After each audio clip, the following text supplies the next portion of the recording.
السلام علیکم ناظرین، شاہ نواز لہری آپ کی خدمت میں حاضر ہوں۔ اللہم صلی علی محمد النبی الامی وعلی آلہ وسلم تسلیما۔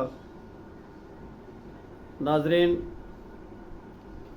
ہمارے یوٹیوب چینل SN سیالکوٹی کو لائک اور شیئر کر دیا کریں، اس کو سبسکرائب بھی کر دیں۔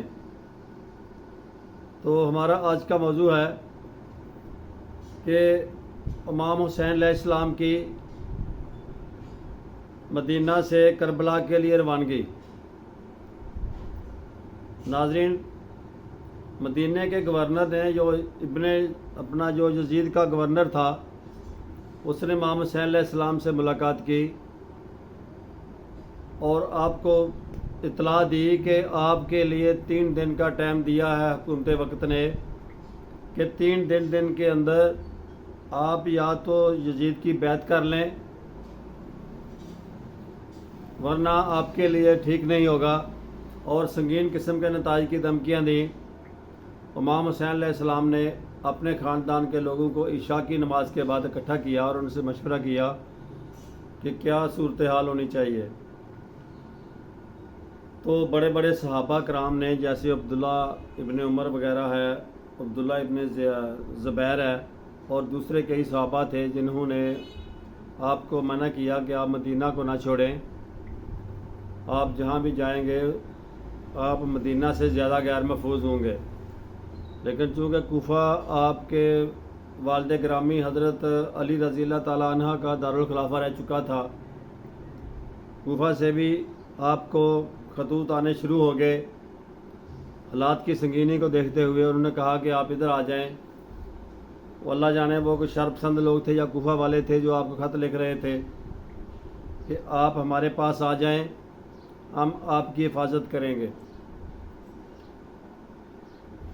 آپ کے پاس دوسرا آپشن یہ تھا کہ آپ مکے چلے جائیں، حرم شریف میں چلے جائیں، کیونکہ حرم کی حدود میں کسی قاتل کو بھی نہیں پکڑا جاتا۔ تو آپ نے مکے کا وقتی طور پر مکے کا ارادہ کر لیا اور مکے جانے کا فیصلہ کیا۔ ناظرین، اگر حاجی ادھر سے جائے، کسی دوسرے ملک سے جائے، دور دراز کے ملک سے، جو مکے کا رہنے والا بھی نہ ہو، مدینہ کا رہنے والا بھی نہ ہو، تو جب وہ مدینہ میں 10 دن گزار لیتا ہے تو اس کا جو کہ ویزا ختم ہو جاتا ہے، اس کو واپسی آنا ہی پڑتا ہے، اور جب وہ واپسی آتا ہے تو اس کی آنکھوں میں آنسو ہوتے ہیں اور بار بار حاضری کی دعا کرتا ہے، یا اللہ مجھے پھر ٹائم دینا تاکہ میں روزہ رسول پر اور نبی کے شہر میں اور تیرے شہر میں دوبارہ آ سکوں۔ تو ناظرین، حضرت امام حسین علیہ السلام رات کے وقت اپنے نانا کے دربار پہ گئے آخری حاضری دینے کے لیے۔ وہ حسین جو مکہ میں ہی، اپنا مدینہ میں ہی پیدا ہوئے، مدینہ میں ہی جوان ہوئے، مدینہ میں ہی پلے بڑے، جب انہوں نے مدینہ کو چھوڑا تو ان کی کیفیت کیا ہوگی، یہ تو صاحب دل لوگ ہی جانتے ہیں کہ ان کے دل پہ اس وقت کیسی کیفیت ہوگی۔ آپ مدینہ سے مکہ چلا گئے، حج آنے والا، حج کے دن قریب آنے لگے، تو آپ کو مکہ میں اطلاع ملی کہ حکومت وقت نے ایک شر پسند ٹولہ، مسلح ٹولہ،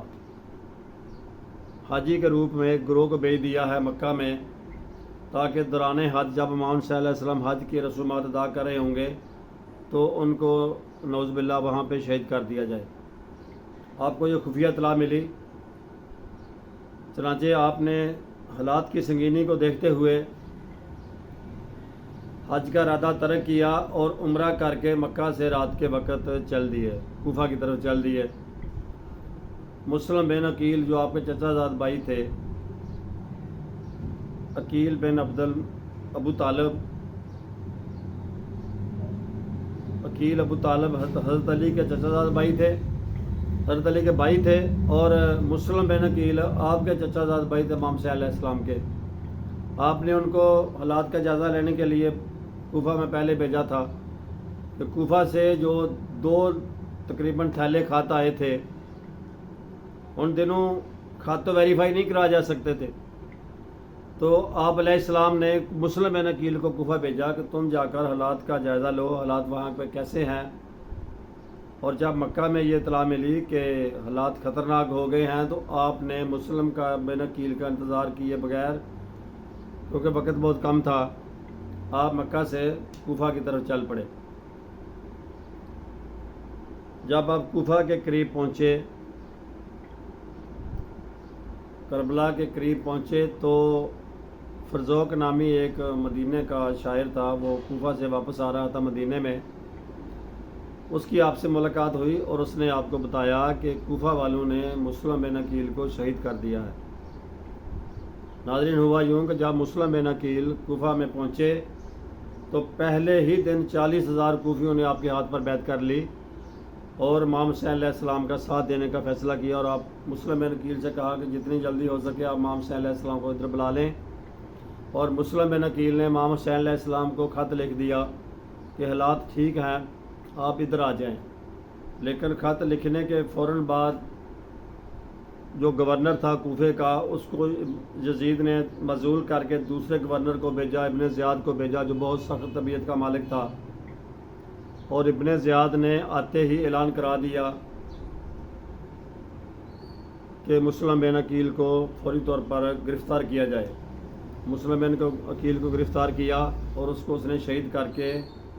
ایک چوک پہ اس کی لاش کو لٹکا دیا تاکہ لوگ اس سے عبرت حاصل کریں، اور ان کے بچوں کو بھی شہید کر دیا۔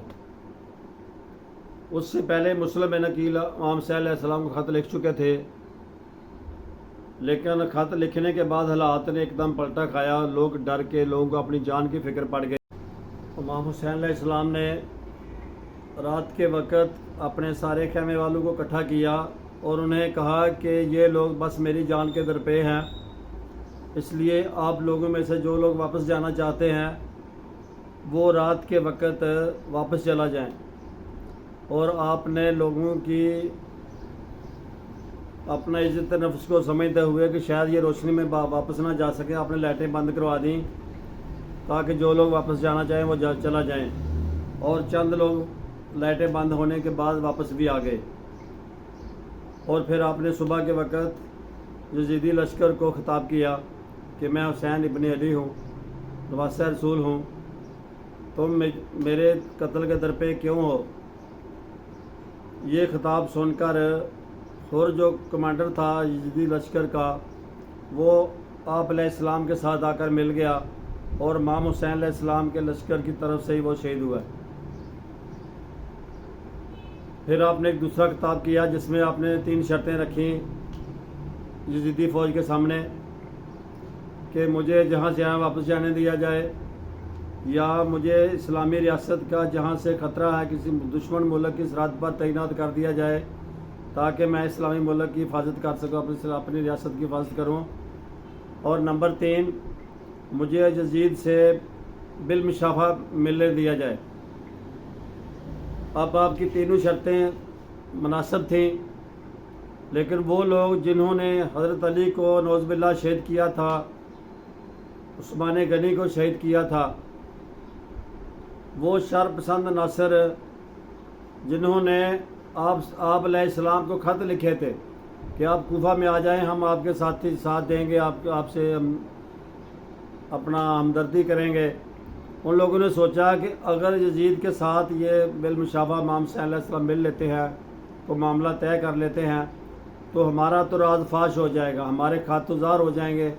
اور ہماری تو یزید چمڑی اتار دے گا۔ اس لیے ان لوگوں نے صبح سویرے آپ کے خیموں پر، آپ کے کیمپ پر حملہ کر دیا، اور صبح سے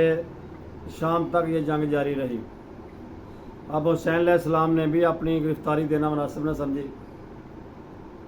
اور مغرب سے تھوڑی دیر پہلے آپ امام حسین علیہ السلام کا سر قلم کر دیا گیا۔ یہ آخری شہادت تھی، اس سے پہلے 71 لوگ شہید ہو چکے تھے۔ تو ٹوٹل کربلا میں 72 لوگ شہید ہوئے ہیں، جن میں سے حضرت علی کے 9 بیٹے شہید ہوئے ہیں۔ امام حسن اور عباس کے علاوہ 7 بیٹے دوسری بیویوں سے تھے جو کہ کربلا میں شہید ہوئے ہیں۔ باقی لوگ آپ کے بھتیجے، بھانجے وغیرہ یا دوسرے کزن وغیرہ تھے جو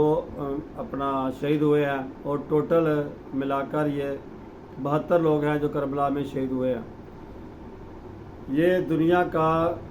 غمناک ترین واقعہ تھا، نہ اس سے پہلے اتنا اندوہناک واقعہ ہوگا، نہ اس کے بعد قیامت تک یہ اتنا غمگین اور غمناک واقعہ ہوگا کہ جس میں کسی نبی کی، آخری نبی صلی اللہ علیہ وسلم کی، جس کے لیے اللہ نے ساری کائنات بنائی، وجہ کائنات تھے جو آپ صلی اللہ علیہ وسلم، آپ کے سارے خاندان کو ختم کرنے کی کوشش کی گئی۔ ان میں سے صرف ایک بچہ بچا تھا، امام زین العابدین، باقی سب لوگوں کو انہوں نے، سب مردوں کو قتل کر دیا تھا، شہید کر دیا تھا، نعوذ باللہ۔ یہ امام حسین علیہ السلام کا بہت بڑا امتحان تھا، اور آپ اس امتحان میں کامیاب ہوئے۔ ذلیل ہوا یزید نے اس کو کامیابی سمجھا، لیکن یہ اس کی ناکامی تھی اور اس کی ضلالت کی انتہا تھی، اور وہ سال 2 سال کے بعد اس کی گورنمنٹ ختم ہو گئی، اس کا بڑا اپنا عبرتناک انجام ہوا۔ تو حسین علیہ السلام کو اللہ تعالیٰ نے کامیاب و کامران کیا، اور یزید کو اللہ تعالیٰ نے ناکام کیا، اور قیامت تک اس کی قبر جلتی رہے گی یزید کی۔ ناظرین، ہماری یہ چھوٹی سی کاوش آپ کو پسند آئی ہو تو اس کو لائک اور شیئر کر دیا کریں، اور سبسکرائب بھی کر دیا کریں، تاکہ زیادہ سے زیادہ لوگوں تک ہماری یہ اسلامی معلومات پہنچ سکیں۔ السلام علیکم۔